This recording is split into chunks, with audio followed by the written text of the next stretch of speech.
Well, Prime Minister Narendra Modi, in an address to the nation on Sunday, remarked that now it is the turn of the poor and the neo-middle class to benefit from next generation GST reforms.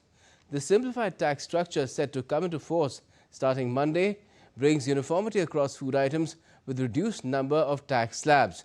The shift to a two-slab system of 5 and 18% removes the earlier 12 and 28% slabs. The PM said it will usher in a new spurt of economic growth. Country is all set to adopt a simplified two-tier tax system from September 22. Under next generation GST reform, a majority of goods and services will be taxed at 5% and 18%. In his address to the nation, Prime Minister Narendra Modi underscored that with lower GST rates, fulfilling personal dreams will become easier for citizens. कल से देश में GST बचत उत्सव शुरू होने जा रहा है। इस जीएसटी बचत उत्सव में आपकी बचत बढ़ेगी और आप अपनी पसंद की चीजों को और ज्यादा आसानी से खरीद पाएंगे। हमारे देश के गरीब, मध्यम वर्गीय लोग, न्यू मिडिल क्लास, युवा, किसान, महिलाएं, दुकानदार, व्यापारी, उद्यमी सभी को ये बचत उत्सव का बहुत फायदा होगा। Prime Minister expressed high expectations from MSMEs and underscored their historic role as the backbone of India's economy.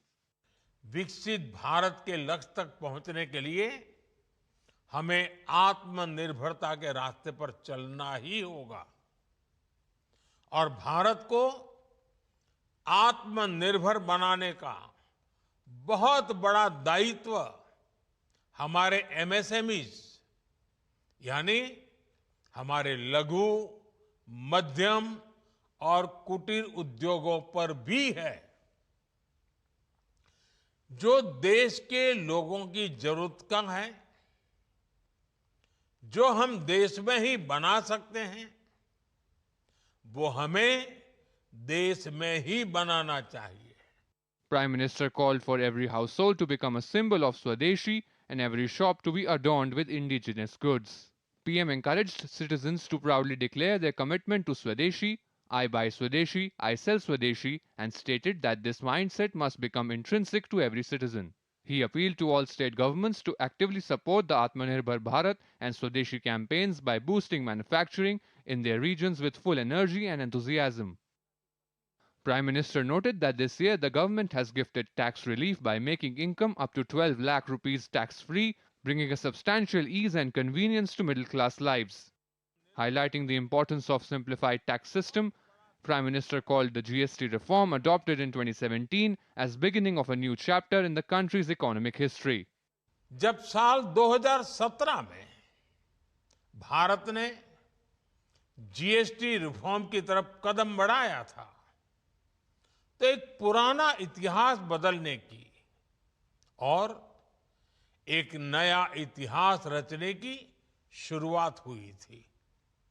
दशकों तक हमारे देश की जनता, आप सभी लोग, देश के व्यापारी अलग अलग टैक्स के जाल में उलझे हुए थे।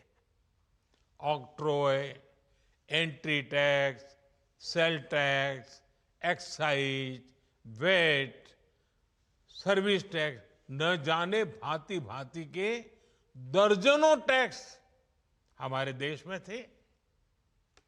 एक शहर से दूसरे शहर माल भेजना हो तो न जाने कितने चेकपोस्ट पार करने होते थे।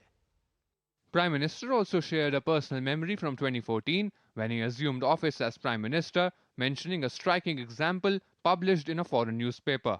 The article described the challenges faced by a company that found it so difficult to send goods from Bengaluru to Hyderabad, a distance of just 570 kilometers, that it preferred to ship the goods from Bengaluru to Europe and then back to Hyderabad. On September 3, the GST Council in its 56th meeting had decided to reduce GST structure from 4 slabs, 5%, 12%, 18% and 28% to 2 main rates, 5% and 18%, along with a 40% special rate for sin or luxury goods. Bureau Report, DD India.